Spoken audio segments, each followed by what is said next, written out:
Okay, so it's time for us to go ahead and get back into our coverage over Generation X. Now, technically, it has been a minute since we last sat down and talked about this one particular team because when it came to post Operation Zero Tolerance, we kind of focused more on the main X-Men team and also Excalibur. Now, with us down technically being done with Excalibur, we now have the ability to kind of focus on other X books like X Force and also Generation X and Cable as well. Now, just in case you're wondering, hey, Fresh, when are you going to cover stories from X-Man or X Factor? Let's not forget that when it comes to Marvel Comics, they have not released the last few issues of X Factor online for me to cover. So technically, I'm not really able to continue on with the coverage of X Factor. And when it comes to X-Men, there are a few more books online. The problem is that those books take place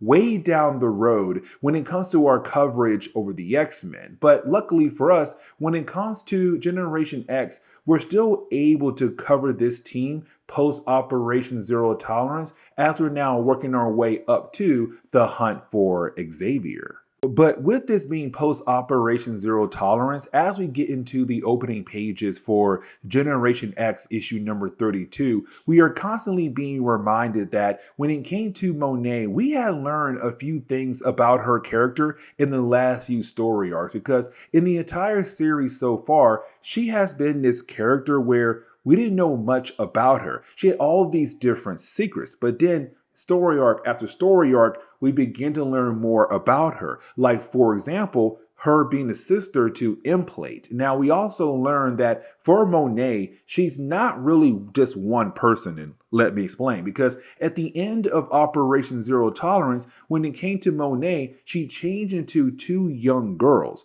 So now we're getting the idea these two young girls, these twins, they were able to combine together to take form as Monet. And so now we had this huge question who are these two young girls? And also, why are they able to combine together to make another person better known as Monet? Now, when it comes to Banshee, he went over to Muir Island to be with Moira Taggart. Now, he technically went there for two reasons. First, to kind of get some answers about the twins, but also because for Banshee, he's kind of worried about Moira Taggart. Now, for me personally, in the 1990s, right, we had a love square. Let me explain. Because in the 80s, it was Banshee and Moira Taggart. They were not a power couple, but they were a couple in X-Men comics. Now, by the 1990s, though, we had this love square because once Moira Taggart found out that she possibly has the legacy virus, she began to fall back in love with Charles Xavier. And when it came to Banshee and Emma Frost,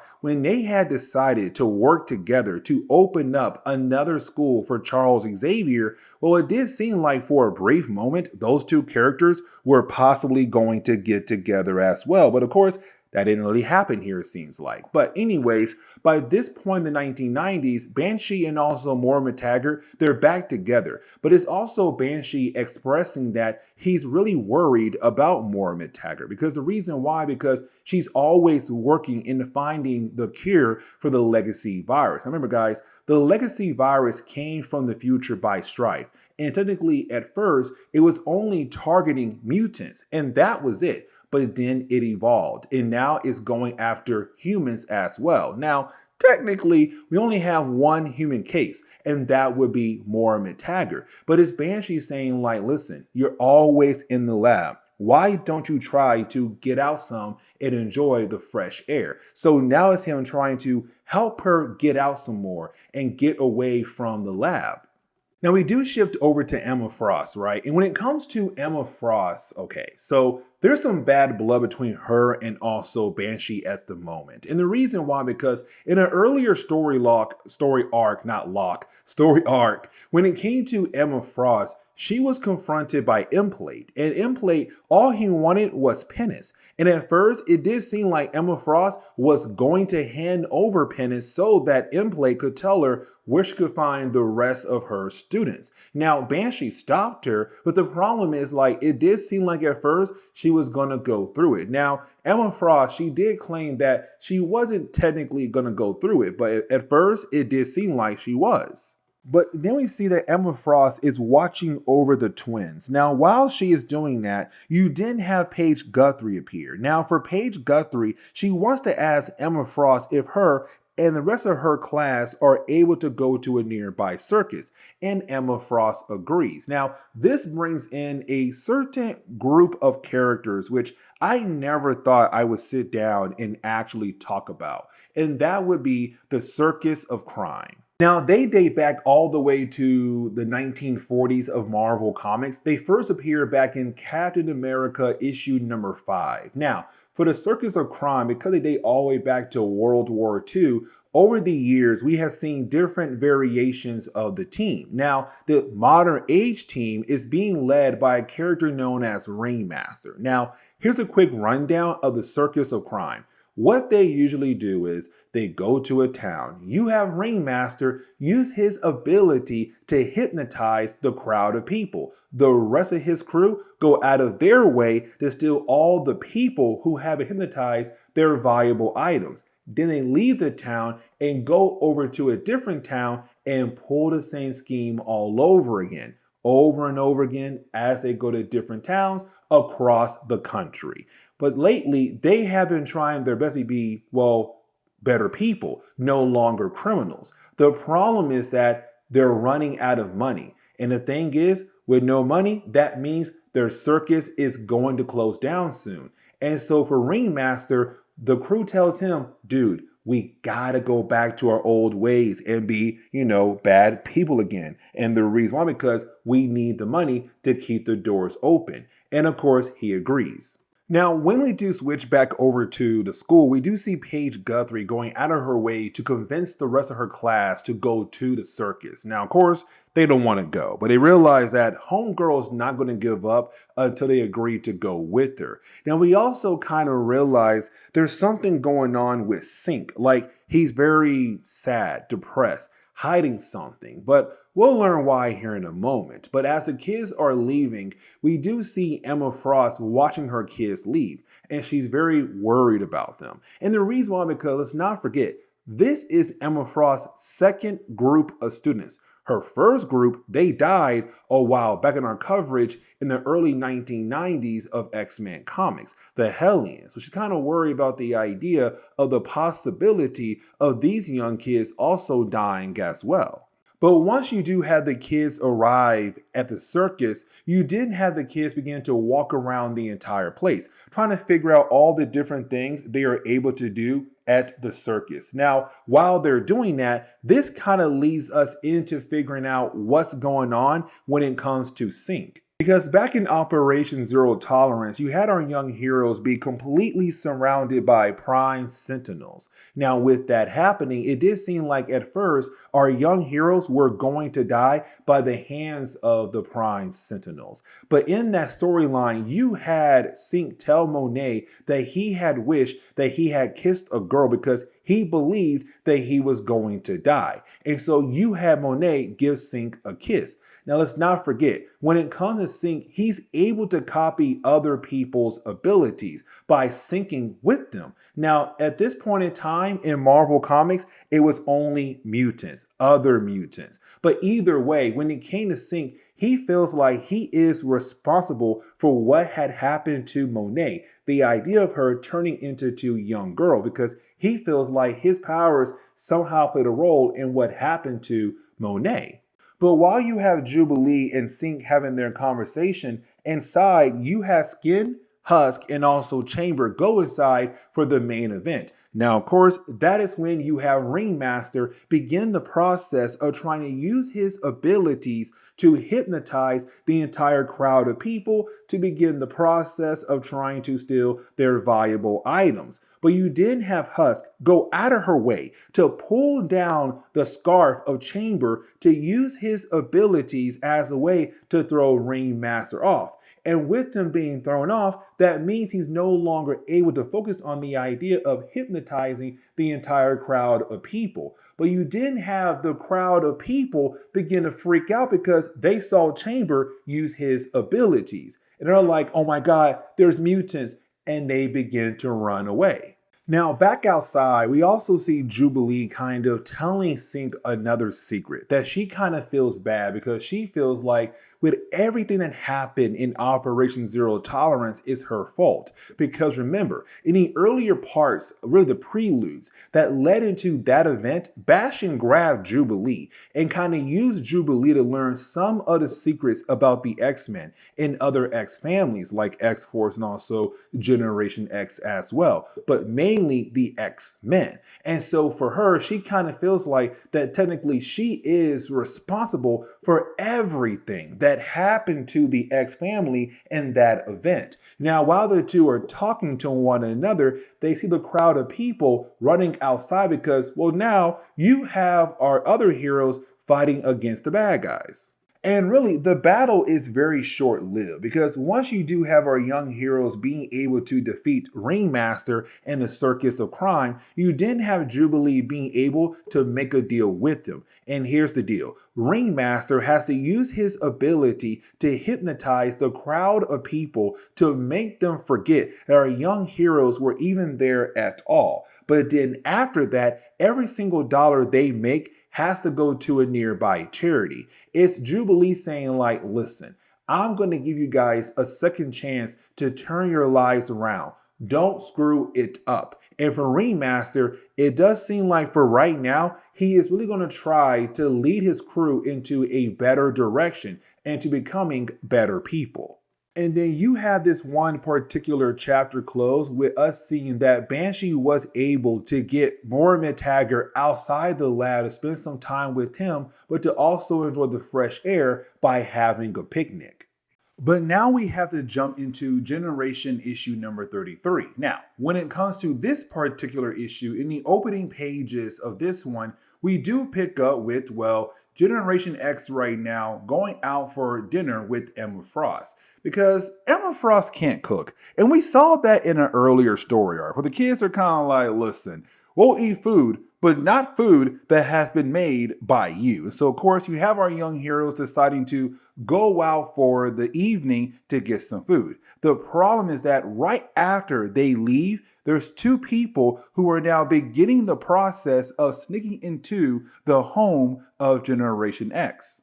Now, we do see that once you have our young heroes and also Emma Frost arrive at this diner, there's two people there who kind of want to begin the process of messing with them, kind of being bullies of the city, technically. But while you have that going on, the two young people who were able to sneak inside the school alarm system was not set by Emma Frost. So these two kids were able to easily break into the place and begin the process of looking around. Now, while they're doing that, they don't realize they're being watched by Penis. But for the young mutants and also Emma Frost, while they're trying to enjoy their dinner, you then have these two guys begin to pick on the entire group. Now, of course, you have our heroes trying their best to ignore them, kind of continue on with their dinner. But the problem is that these guys are not going to leave them alone. Now, you have Jubilee and also Skin being able to use a combination of their abilities to pull a prank on one of the guys. Now, back at the academy, the two young people who had broke into the school, well, they made their way over to the med lab. And their main goal is to, well, break in the med lab to see if there is any kind of drugs being kept inside the place. The problem is that they're then confronted by Penis. Now, for Penis, her main goal is to protect the two young girls who, as we know, made Monet in the earlier story arcs, who are now being kept inside the med lab.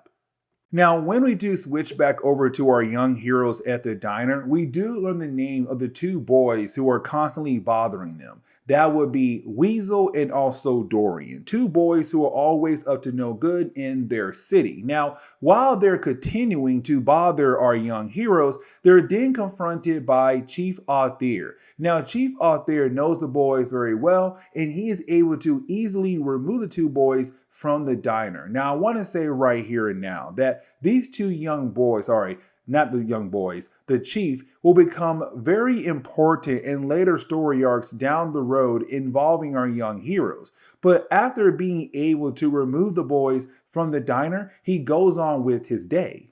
But once you do have the entire class and also Emma Frost go back to the school, they realize that they have been robbed. And so you didn't have our young heroes and Emma Frost kind of wonder, what about the twins? Are they okay? And so they go downstairs and they find the twins being well protected by Pennis. Now, Pennis saw the robbers. The problem is that she didn't see their actual faces. What happened was that they were wearing masks of the president and the first lady. And so for our young heroes, they're kind of like, okay, that technically means that she's unable to tell us who had actually robbed us because they were wearing masks of the president and the first lady. Now, for Generation X, they have one particular bad guy, their main bad guy of their entire book, their entire series, and that would be Implate. And so for Implate, we currently see him right now with DOA. And you have the two talking about the idea that a door had just randomly appeared in their base, and they're kind of wondering where in the world that door could possibly go to. Before we're able to learn like where that door possibly go to, we then switch back over to our young heroes the following day trying to figure out like who had technically robbed them. Now, while they're trying to walk around the city, they see a store that does sell masks. The problem is that the owner tells our young heroes that he has not sold any mask that has the face of the president nor the first lady. But you did have the owner tell our young heroes that he may have an idea of two people who may be holding on to masks like that. Now, getting back over to Implate and also, well, DOA, we do learn the door is technically an interdimensional door. And once they open it, you did have Chimera appear. Now, Chimera is a character that we had talked in an earlier storyline involving Wolverine when you had a son of Cable, Tyler Dayspring, trying to rebond adamantium on the bones of Wolverine. It was a very interesting storyline. But when it comes to Chimera, she is a interdimensional pirate. But either way, with her being here, it kind of begins the process of these two characters, her and Implate, beginning to work together. But getting back over to our young heroes, with the info that they have gained from the shop owner, they now know where to go when it comes to finding the two people who have robbed their home, who have robbed the school. And so they find one of the two robbers trying to leave the house they had just robbed. Now, we do learn here the two young robbers who had robbed the school earlier, well, they work for Dorian and Weasel. And remember, those two guys are the ones who were messing with our young heroes at the diner, the two people who are always up to no good. But apparently, they have been forcing two young kids to go around the area to rob different homes around the area. And every single thing they stolen must go back to Weasel and Dorian. And so you didn't have the New Mutants, sorry, not the New Mutants, oh my God. You have Generation X going out of their way to bring down both Dorian and Weasel. Now, once that's done right there, you didn't have our young heroes being able to regain only half the things that were stolen. And the reason why, because the other robber is not there. And you didn't have the young boy inform us like the name of the other person who had robbed the school earlier. It's a young girl, and her name is Tracy. And Tracy is the daughter to the sheriff we saw earlier. And so right now, we get the idea the sheriff has no idea that his daughter is going around different homes across the area and stealing different things from those homes.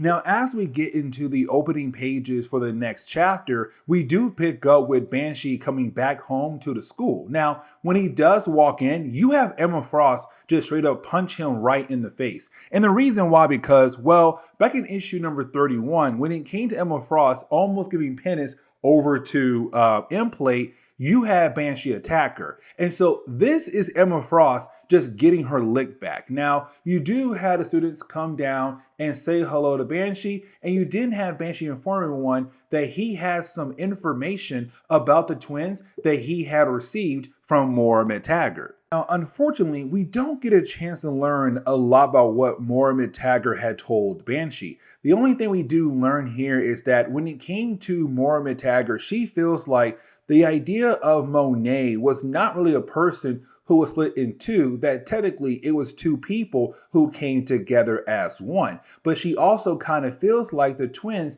did not really have a choice when it came to them being forced together to make the Monet character. So now the question is, why in the world were they forced to change into Monet? Now, the reason why we're not technically able to learn more about what's going on with the twins turning into Monet is because the school gets a call. Now, the call is from Tracy, the young girl we saw in the last chapter. Now, you have Skin answer the phone, and when he does, she informs him like, hey, listen, we need to meet up because I have some of the things that y'all want back from me, but also the fact like, if you don't come see me, I'm going to tell the public everything about your school. And let's not forget, when it comes to Charles Xavier School, to the public, it's just a school for gifted students. They don't really know the idea the school is technically made for mutants. And so for Skin, he begins to freak out. He grabs Jubilee and also Husk, and they leave the school to go meet up with Tracy. And when they do meet up with Tracy, she does reveal that she has some items that belong to Husk,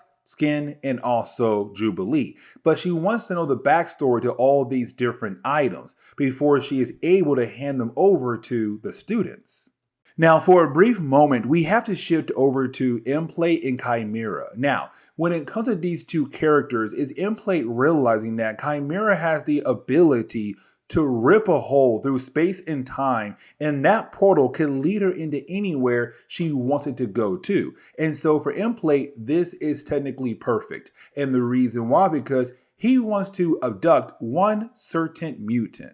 Now, getting back over to Jubilee, Husk, and also Skin, you do have Tracy say one more time, like she wants to know the backstory of each of the items that she has stolen from the characters. Like, for example, Wolverine's hat. She wants to know the backstory behind the hat. And so you have Jubilee explain like it came from Logan, aka Wolverine. But it's the idea that to her, the hat is very important. And the reason why, because for Logan, he has gone through so much. He has sacrificed so much in his life. But no matter what, he always tries his best to protect the people around him, especially Jubilee. Now, for Jubilee, she calls Logan her best friend. But for me personally, it's kind of like, no. She looks to Logan as a father figure. And I will always say that when it comes to Jubilee and Kitty Pryde. Because for me, Kitty Pryde was the 80s version of like Wolverine's daughter. Because,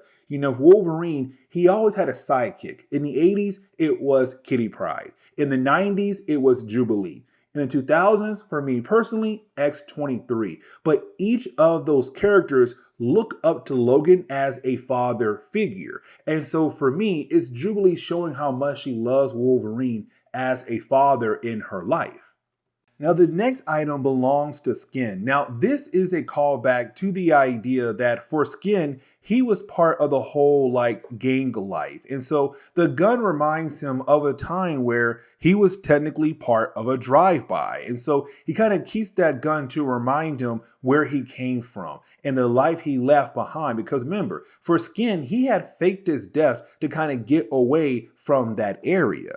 Now, the last item is the diary that belongs to, well, Paige, of course, being Husk. And so with the diary, of course, it talks about the idea of creatures and sentinels and, like, of course, Chamber as well, because for Husk, as we all know, she's somewhat dating Chamber at the moment. But and so with Tracy kind of reading the diary, you did have our heroes being able to retrieve all the different items that she was holding on to. But then Tracy said, listen, I want in on your little circle, but also I want you guys to help me with a certain problem.